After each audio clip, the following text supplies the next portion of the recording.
Well, especially working narcotics, it was always something. I always explained it like this: that job, if you're doing it and you're in it, there's nothing they can sell you on the street that feels that good. Guys that should have maybe an 8-ball is 3.5 grams or an eighth of an ounce. I'm going to act like I don't know. Okay. Yeah, it's interesting. All right.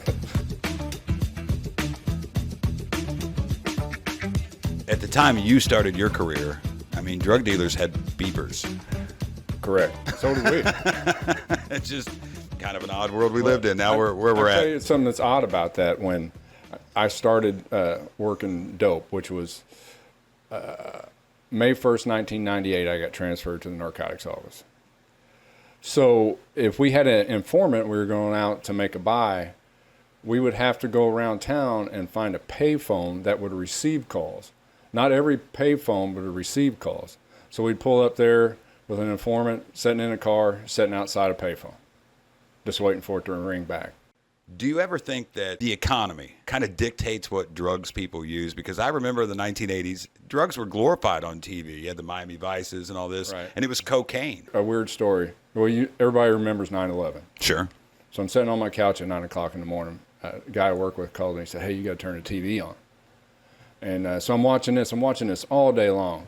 And I have to be in at 2 o'clock. Going at 2 o'clock, we're buying dope all night long. Nobody cared. We're just buying dope. It's a all busy night. Yeah.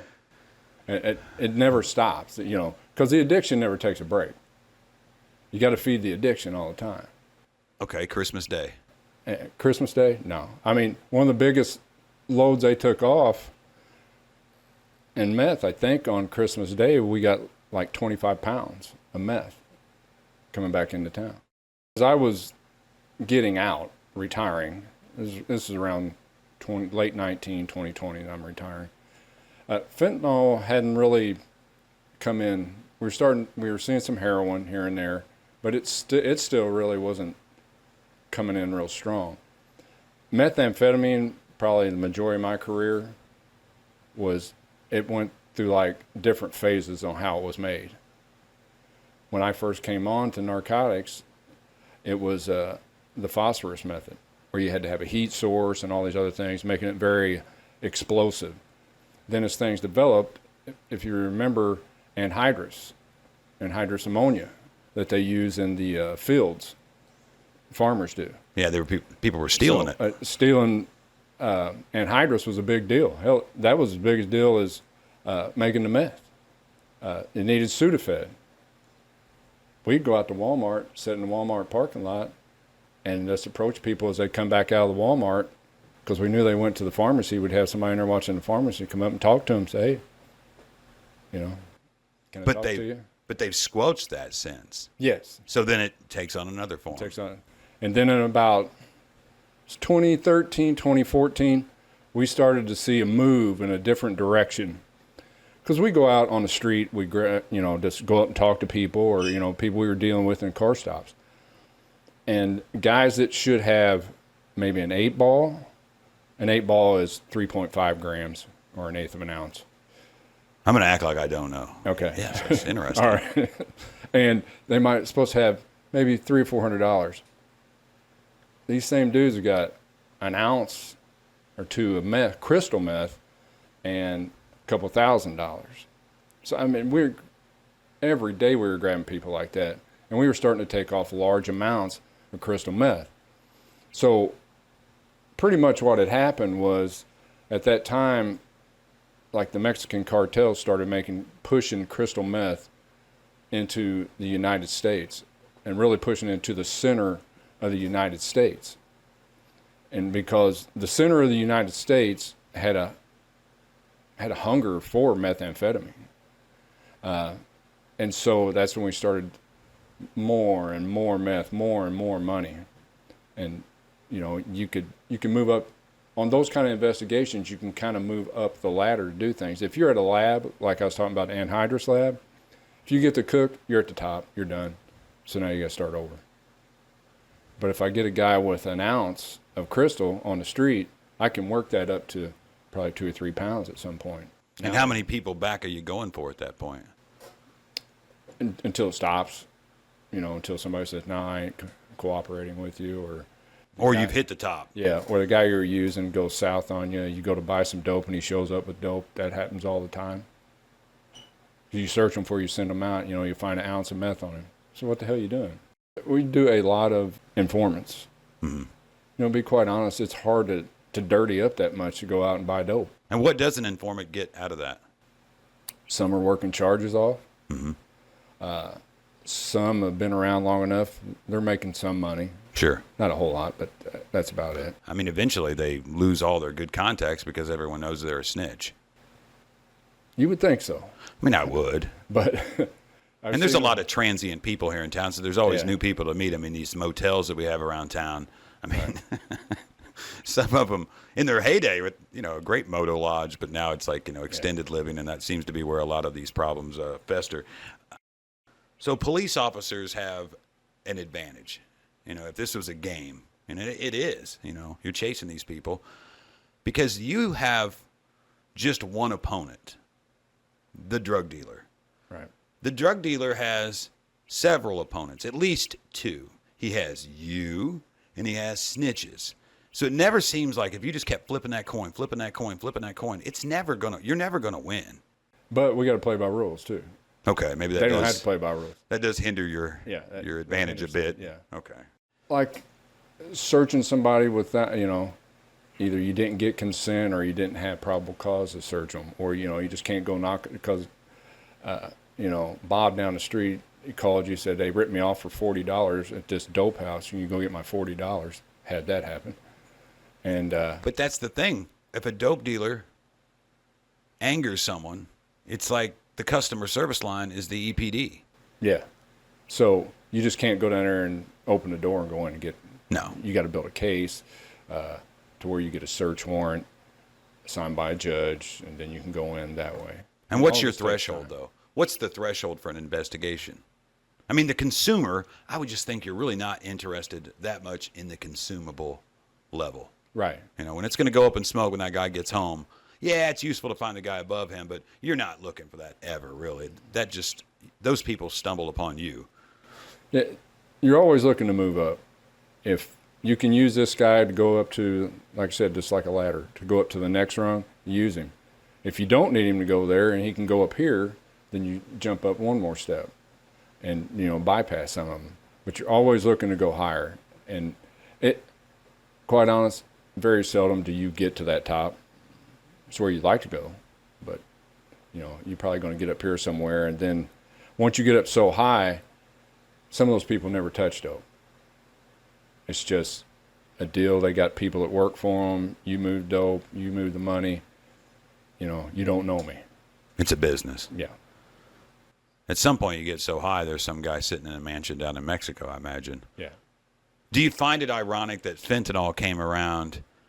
This is just a stat I've always been just baffled by. Most of the opioids in the world come from Afghanistan.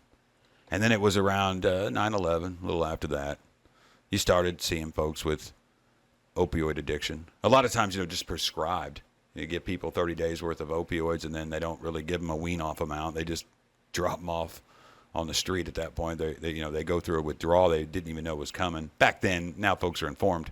But it's just funny how it seems like an endless cycle if you're out there trying to bust people, and at the same time, we're in another country where their biggest commodity is poppy seeds. And I think it's like 97%. And that just seems really ironic. And folks want to gripe back in the 90s about wars being fought for oil. I'm thinking, well, you can fight for other commodities. I mean, if it really came down to it, Indiana could fight Iowa for some corn. Right. We could. But they don't think about that. And then you have our military over there. But then we have a opioid problem here that just kind of popped up. Because, I mean, I don't know if you'd admit, the opioids weren't really a thing until like the late 90s, early 2000s, where it just kind of ramped up. I know of one instance, being in the narcotics office, we had somebody from Purdue Pharma come down, want to talk to the narcotics unit. They were getting ready to introduce OxyContin. And they're going on about how it's not that highly addictive and all these different things. Well, as we know now, it was, sure. And they were just pushing it left and right. Yeah. So it was kind of like a national, I would have to say, because Purdue is enormous. I'm sure they did that throughout the country, and other, narcotics officers or whoever they could talk to. That it's not going to be, it's not going to be done like that, and lo and behold, here we are. And there's heroin, Right. which is the same thing. It's just a dirtier derivative. I mean, the more pure form of it without the pharmaceutical aspect And that's where of you've it. seen heroin come in. Once they couldn't get the pill anymore, that run out, all the doctor shopping and stuff like that to get the OxyContin. So then they would go to heroin.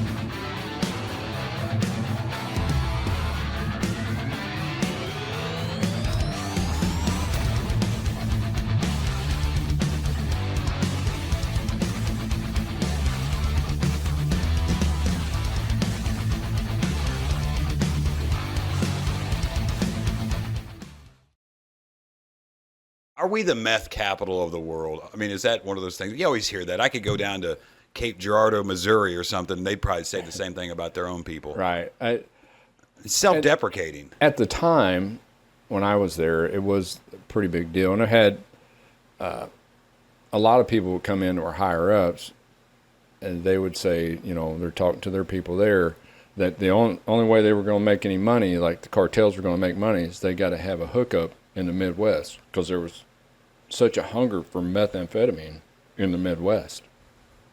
Because when it started out, it was predominantly a white drug. Whites sold it and whites used it. Well, as it progressed, blacks started selling it, Hispanics, whites, everybody was using it. So that's kind of how it started around here and started to spread. And who do they plug into when they want to infiltrate an area like this? I mean, they're down in Mexico.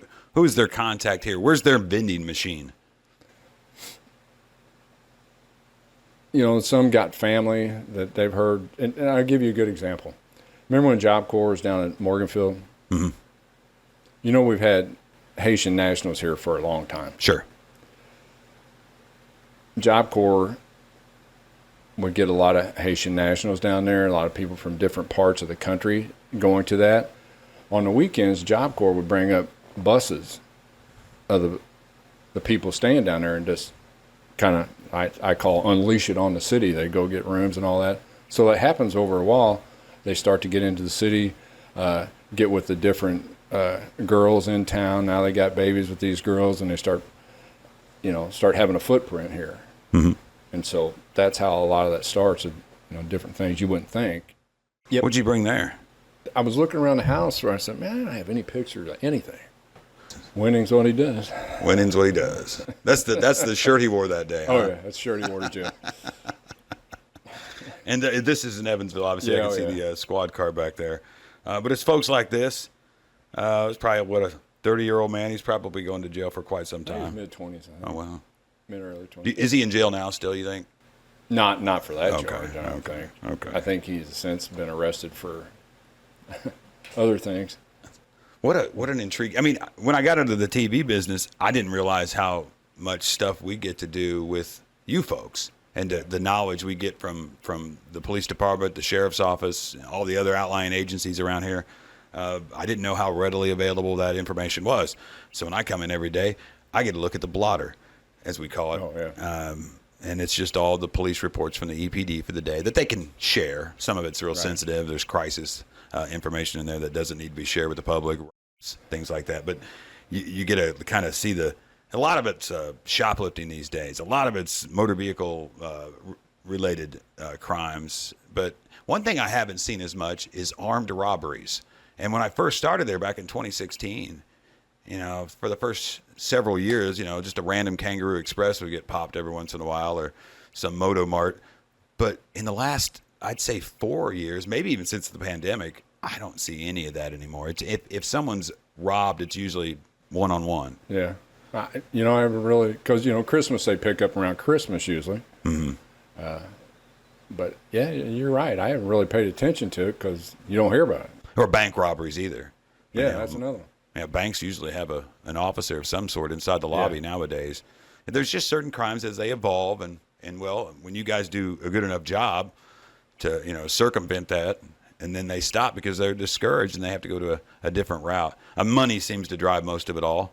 Have you ever just been compelled to want to let someone go just because they got in over their head? Did you ever? I mean, I understand, everything's official. Yeah. Well, back when I was in there, and I don't know how it goes now, it was easier for me. If I got you with a pound of meth, I could work with you as if I pulled you over with a drunk driver, if you were a drunk driver.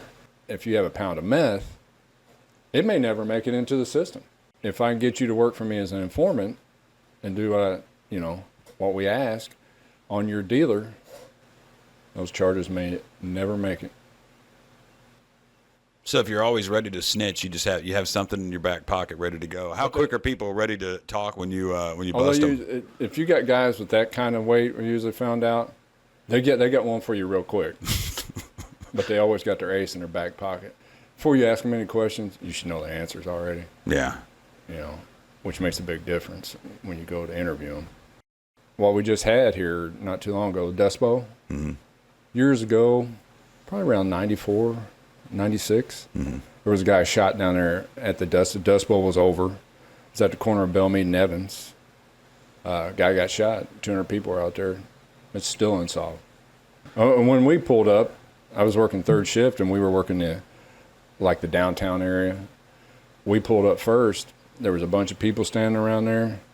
I ain't gonna say what they were doing to him while he was laying on the ground, but they loaded him up in the ambulance, and then the crowd just started throwing bottles and rocks at us in the ambulance.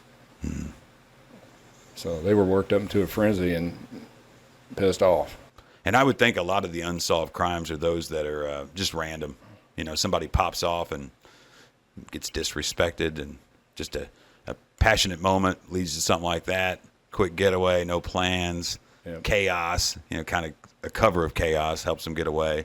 But it's the premeditated ones, the calculated ones are mostly probably most likely to be solved just because there's a motive and there's a trail and there's a history. But, yeah, these things that just happen at parks or, celebrations or parades, you can't even see it coming. You don't see where they went. No. Yeah. I worked on the street. I really loved working the street. It was a lot of fun. If you had a good partner, it was a lot of fun. And we had a good time. I rode in the south sector, which would be kind of like your inner city, for 4 years on third shift. And you built relationships with these people. Yeah. I mean, every time I see you, you're smiling. I imagine that you treated folks down there that way as well. Different people you've seen around, they know you. And you continue to see them, and you know who they are, and they give you respect too, as long as you treat them nice. And why wouldn't you? Hell, they haven't done anything to you. Was it day shift or night shift? Night. Yeah. From we'd come on at 10, get off at 7 or 6. We've had some families where we've taken 3 generations to jail for dealing drugs. And unfortunately, that's what they see. They're probably involvement with the police and their family involvement with the police coming in, taking somebody to jail. Maybe they've done a search warrant on their house, car gets stopped, uncle goes to jail for dope, and it's just over and over. The cycle never stops. It gets passed on. Very unfortunate. You could be up in Jimtown. You could be up there on the north side. I mean, it happens everywhere. You could be out in an affluent neighborhood, and there's stuff going on out there you wouldn't believe. We call it we go out into the suburbs. We call it suburban thug. Get us a suburban thug informant. They don't want to go to jail. They tell everything. And the thing about those kids is they have access to money and cars, and they can get around and do different things. So, they want to, I guess, deal dope for some reason. I don't know why. But just a street cred, I guess, maybe respect. Guess so. It makes no sense to me. But, then they get a taste of it and they find out it's not a rap video. It's real life. And most of those rap stars were just, college graduates. My mom would say, "Oh, I like Ice Cube." The Parlor isn't just your run-of-the-mill barbershop. It is so much more. offering the latest in cuts, shaves, and other services for the man who wants to look his best. Ladies, we have you covered too. Styles, color, and highlights that will make eyes turn. Don't forget the kids. Looking for products to keep your new cut looking its best? We have the full line of Suavecito and Grade Before Shave products ready to take home with you. Look your best today by booking an appointment at the Parlor, 2106 West Franklin Street. Well, especially working in narcotics, it was always something. If you had some informants, you'd get calls at 3 o'clock in the morning. Hey, we just stopped this guy. He says he works for you, and he's got a couple ounces of meth on him or something like that. Or just phone calls all the time. Or you got to go in. Your life's completely different. You don't live a normal life. If you're very active, like in the narcotics unit, you're active because they want guys down there with drive. Want you to drive, want you to go all the time. And it's a meat grinder. And once you get out of that, you realize, yeah, it is. It eats you alive because I always explain it like this. That job, if you're doing it and you're in it, there's nothing they can sell you on the street that feels that good. Because it's like up and down. It's like a crackhead. You're just up and down. You're real high on it, then you're down. Then something happens, you're off again. You may be up for 36 hours straight running with one. Just keep running and running. It's very addictive. And what's that entail, that 36 hours? When you're just chasing one arrest or multiple arrests. Well, you say like we're talking about that ladder. Mm-hmm. You get a guy, he turns on a guy. You get that guy, he wants to go. And then it goes. And then you do a couple of search warrants, and that guy, he wants to work. And it just keeps going until it fizzles out. And if you stop, you're just going to lose that. Yeah, you got to run when it's hot.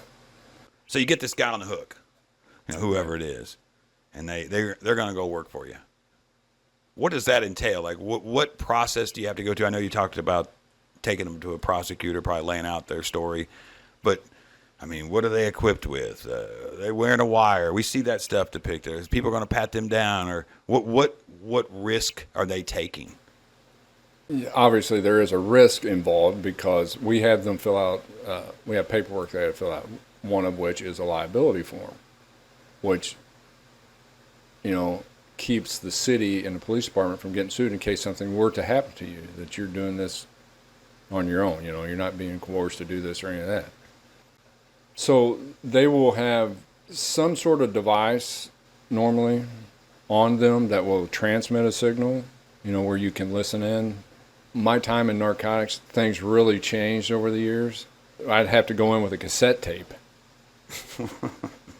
Now it's digital, you come in, you download whatever it is, we didn't do all that. So it's a little different now. But there is some sort of device where the police can hear what's going on or possibly see, And there's normally some sort of surveillance on the place, front door, back door, whichever door he goes in.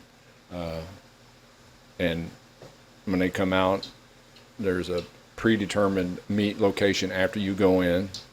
Hey, you going here, meet me here. If they're in their car, they drive there, or if they're walking down the street, maybe you pull up, get them in the car and take off. So it's a controlled buy is what it's called, controlled buy. Yeah. Where we control, as best we can, control the location and the things that go on, what we want to buy, stuff like that. If they could show up in the car, their car is searched, their person is searched before we send them in for anything. It seems like marijuana is always involved in everything, though. I see it in the blotter, I see it in the affidavits we get. It always seems like, they'll have methamphetamine, they had cocaine, and then they'll have marijuana.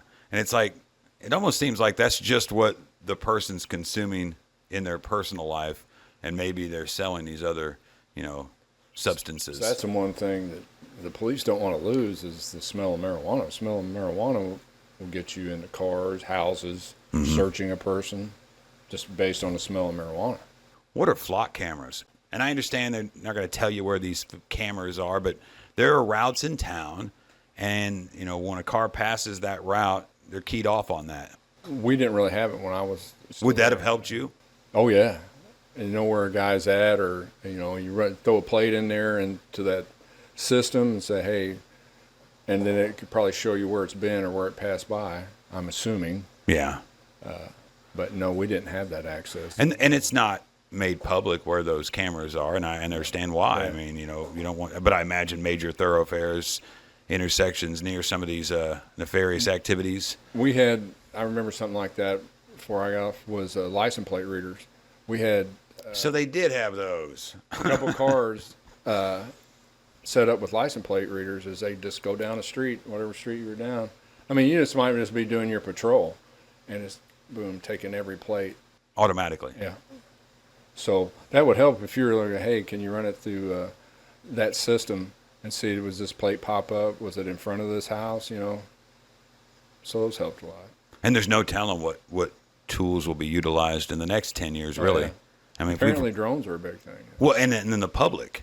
We have all these cameras now. So when there's a crime committed, it may be within 12 hours that even the news stations can get access to that. Also, people post these security cameras on Facebook, Yeah. and then they share that with the police. But then also the public's eye is on it because it's on that social media platform, indirect of the police department. So it's almost like people are policing themselves or helping to police. The technology helps them police.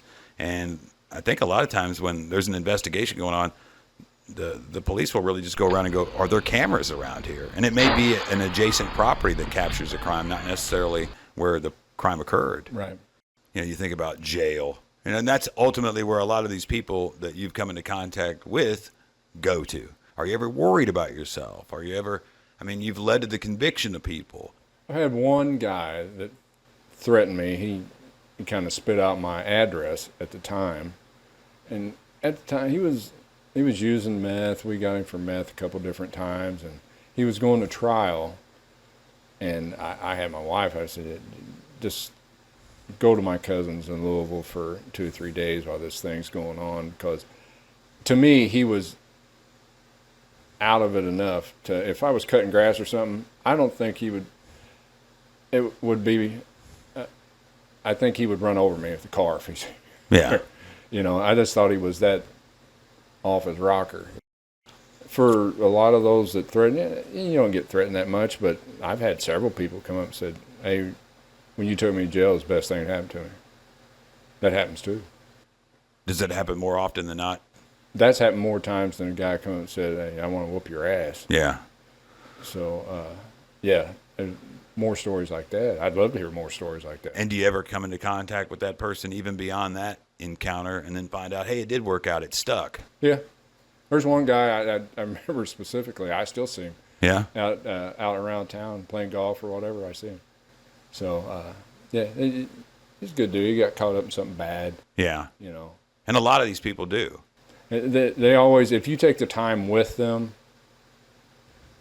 you're going to find something like maybe something traumatic in their life happened, and they didn't know how to deal with it. And that's usually what it is. That's the reason they got involved, or they had run into money problems, or they had gambling problems, and they had to get money somehow. But it's usually, especially the users, it's more of something traumatic happened to them. That's how, how's a guy that is an accountant, all of a sudden he's addicted to crack? Well, he's not around, for the most part, he probably isn't around anybody that uses crack. But he probably went out one night somewhere, maybe was drinking some beer, smoking some weed. The guy said, hey, I got this, how about this? Probably this guy showed up at this place because he knew somebody was there, offered it to him. He smokes it. There you go. I heard those stories all the time. Folks give the police in our community, most of the time, I would say a majority, I'd say 80-20, the benefit of the doubt if there is a question. And until they're shown something that would persuade them otherwise, they're supportive of the police perspective. We don't get a lot of these big city issues where we have problems with our police department. Yeah, here and there may be some discrepancies, but for the most part, people in this community, citywide, 80-20, support our police until they're given reason not to support them for something. But, now we have body cam footage. They're pretty forthcoming with that when it's available. Yeah. We requested at the station, 911 calls, things like that. All that evidence is provided to us. It's up to us to, kind of push it out there in the right form. But, yeah, I think for the most part, people support our police officers. Yeah. You couldn't have liked your job if that wasn't the case.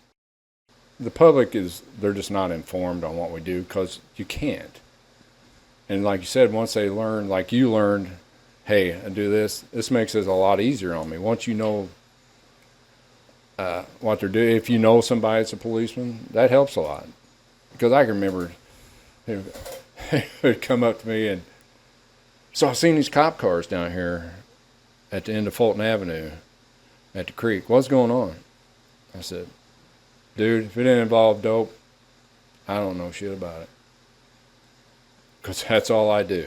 And you guys all have different categories of expertise. Yeah. You know, some guys investigate, they go sweep a crime scene, and that's all they do. And that's their entire job. And then that's processed by somebody else. And then it goes down the line. So it's like a collective effort a lot of times. So, yeah, you may come into contact with one police officer that takes a report, but that may go down a string of other police officers that have expertise in certain categories. Yeah. So then it falls on your lap. Yeah, that's how you get a lot of your cases from Motor Patrol. But how busy is that old tip line? It was pretty busy. I remember. It's the weed tip line, isn't it? Yeah, I don't know if they still have that or not. I think when the new prosecutor come in, she may have went Changed to something it. else Yeah. or something. But yeah, you get quite a few tips in there. At the time we had a individual in narcotics, civilian, excellent at her job. When they give her the ability to, if we called in for a plate where we wouldn't have to call into dispatch, the dispatch got an info channel. So if you're running a plate, you stop the car, you run the plate, they send you the info. And so, she's running those for you. Where we'd have to do that. Well, we got a lot of people running plates and stuff like that. So you have to wait a little bit. Once they gave this person in the narcotics office the ability to say, hey, you run the plates while the guys are out there. If I'm following a car and I say, hey, I'm following this, boom, she has it right back. It's like almost real time, which changed things for our narcotic unit because I didn't have to wait. Sometimes I'd be following so long, just waiting for them to come back, they'd already be home in the house. And then it's a dead end. Yeah. So now she was giving me information like that, the entire history, have they been arrested for any kind of narcotics? And do they have warrants? Anything like that. I can get everything immediately. And that was, to me, that was a game changer in the narcotics unit. Because I had been there before that, and it was, if you were out on the street, it was hard to get information quickly. And that person is still down there. And if they don't have somebody who can fill their shoes when they leave, I mean, hopefully they do, because it made a big difference in what we could do.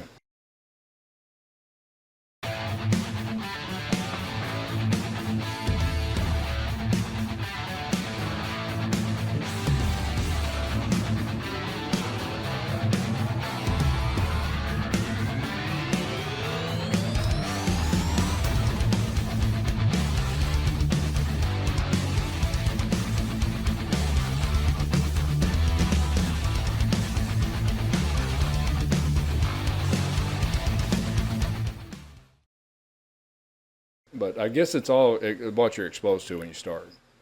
As I'm going through, it's changed. I mean, it's really changing.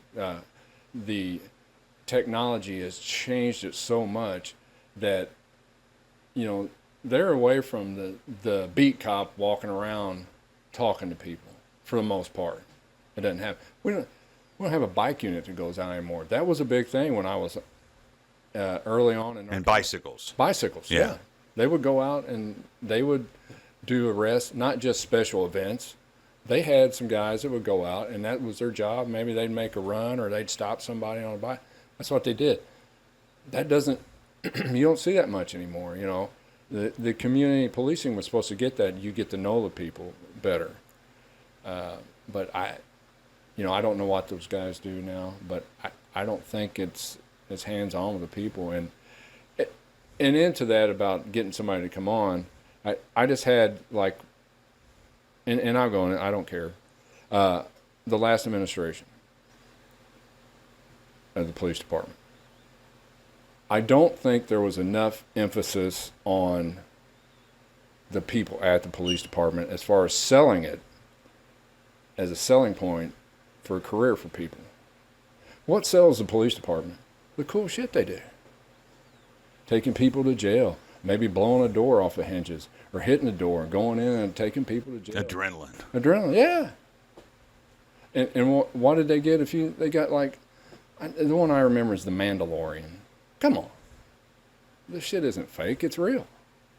So the last one I seen that they've had now, since they got the new chief and assistant chief, it's more geared towards what the guys do on the police department. That's the kind of stuff that sold me, hey, I wouldn't mind doing that. Well, I would say this. When you talk about adrenaline, and in the political climate maybe 4 years ago, that's just another ingredient for, overzealous policing. That's how folks hear that. They think adrenaline. Well, if you're getting off on this, then that's not good. Well, that's not the case. This job has always been high risk. A firefighter's job is high risk. There's adrenaline there too. It's just processed differently through this. But yeah, you get to see things like blowing the, doorknob off a home and busting in. I mean, yeah, that's your reality. There's adrenaline to that. But when folks hear adrenaline, they think, oh, overzealous cop, and then it just kind of at the same time, maybe it wasn't a good time to really go with that route because it did serve a different narrative. Yeah, but I've had supervisors with that same thing. If you don't go out and do anything, they don't have to answer any kind of issues. Mm-hmm. If a guy's going out and arresting people, taking people to jail, and this is what I call it, putting hands on people, when they're allowed to put hands on people, there's going to be problems. It's just the nature of the beast. I put my hands on you, you don't want to go to jail, and I want you to go to jail. If you're going to jail, well, there's going to be an issue. Yeah. And I think people don't realize that some people don't want to go to jail, and they're supposed to go to jail, and you got to do something. That's the reason you're there, is to take care of this issue. And if you go in and you don't do anything, they don't do a damn thing. I don't know why I bother to call. So you're kind of in that spot where, what do I do? You want me to sit in a car and do nothing? A lot of guys do that. Yeah. To me, I was getting out. That's why we're here. It's going to make it more fun. It was fun. The Citizens Academy. I don't know if you've ever been to the Citizens Academy. They still have it. Yeah. Good thing to go through if you want to know a lot about the police department, because you can learn a lot about it in a short period of time. They bring in guys that actually do the job. We tell the story quite a bit just to show how people get desperate when they know time's up, I'm going to jail. We're watching a house down Governor and Taylor. Some cars keep going up, and they leave right away, and so one car comes out, and a guy comes out, and you can tell he's holding this crack rock in his finger and his thumb. Well, he opens his car door up with these three fingers, and so we get him stopped going away from there. He had crack on him. Said, hey, I just bought it from there. So we get everybody together. We get a search warrant written up. And so we're going to go up to the house, make entry into the house. Go in the back door. One of our guys kicks the back door. We go in, and it's full of, well, I'll use the term because we always did, it's full of crackheads. And so there's probably 9 or 10 of them in there. And the one fellow we're looking at that's selling the dope, he's up there, and we take him to a back room. So we got to search him so we can find the dope. So we get him down to, all he's got on is a T-shirt, and that's it. So the last place we got to check, the backside. Wow. So, yeah, this is the glamorous part of the job. So I tell him to bend over, and he just gives me one of these, like a crap face. And he's not doing anything. So, I bend over, and I'm looking. He's got this bag hanging out. Did you really have to do this? Yeah, I had to, because he wouldn't, And he's got this bag hanging out between his butt cheeks. So, you don't go in barehanded. You get some gloves. So we're sitting there waiting. Yeah, you don't want to get Yeah. And one guy's got his arm, holding his arm up, and the other guy is supposed to have an arm. I don't know what he's doing. He starts jackassing around and lets go of the hand. Well, this guy sees his opportunity. So he reaches in between his butt cheeks, grabs that bag and throws it in his mouth and starts eating it. So then it commences. We go to the floor, get it back out of his mouth, and yeah, that was it. I mean, that was his last-ditch effort to He keep could have it going. just he could have just told on somebody, couldn't he? He could have, but And then did he actually consume it though? Did he get it down? no, he got it in his mouth. He was chewing it, and I was able to get a hold of it and pull it back out. Just enough evidence. Yeah. Now, had he consumed it all, you would have still been back on that backside once again later on. It would have come full circle again. Yeah. You know, that was the thing about crack cocaine. You could eat it because crack cocaine is not water soluble. Yeah, but wouldn't you OD on it once it hit your bloodstream? No. Body can't break it down. You'd still get a buzz off of it, wouldn't you? I don't think so. It has to be combustible? The only way it might kill you is you choke on the bag and everything as much as he was eating. So without the actual heat source and combustibility, there's no real high there, just like marijuana almost. It's a vapor. Okay. So that's the reason you would go up, we'd stop cars, you go up there and a guy's chomping and he's just, you can see it all across his mouth, you know, where he's been eating a crack before you can get up there.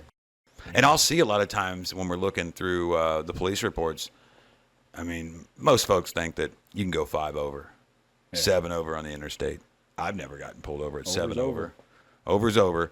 And I will see in the blotter, you know, folks getting popped for 42 and a 40. And I'm like, there's a reason they got popped going 42 and a 40, because once they crossed that threshold, that was the probable cause to pull them over, and that led to the drug arrest. So you know when you see 2 over the speed limit and they're pulled over, or a right-hand turn sometimes with no signal.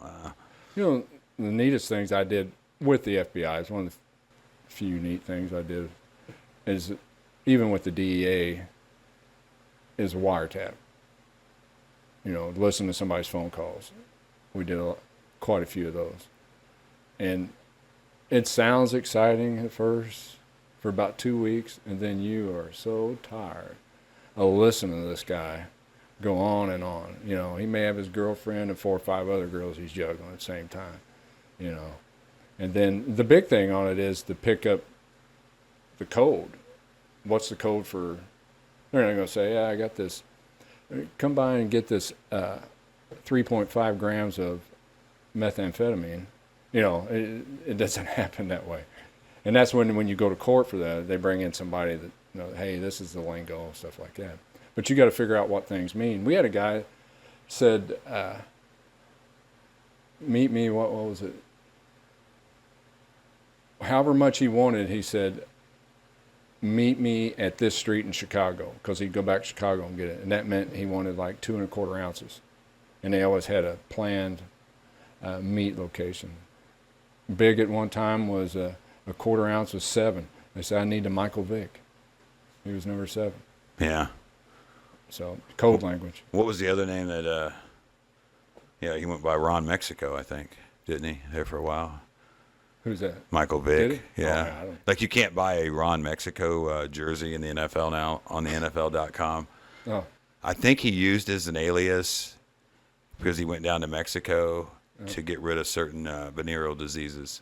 Oh. So he used the alias Ron Mexico, and then folks found out that, and then they started buying Ron Mexico Atlanta Falcon jerseys. So, like, if you were to go to the NFL.com website and try to purchase, you know, your own personalized jersey, if your name's Ron Mexico, you're out of luck. Like, can't buy that one because it was Michael Vick's STD alias in Mexico. So, yeah. Thank you so much for coming in. Again, I hope that maybe, you know, as this thing evolves, I can have you in again. And in that time, maybe you'll think of a couple more great stories about guys, you know, pulling stuff out of their ass and stuffing it in their mouths. Maybe you'll be able to tell some other great stories that, you kind of think about as you go. You don't have a place to really get these out unless you're down at the old watering hole with your fellow colleagues telling lies, right? Yeah, telling lies. That's all I do is tell lies. Thank you so much, Tony. Well, thank you for having me. I enjoyed it. Yeah. Perfect. All right.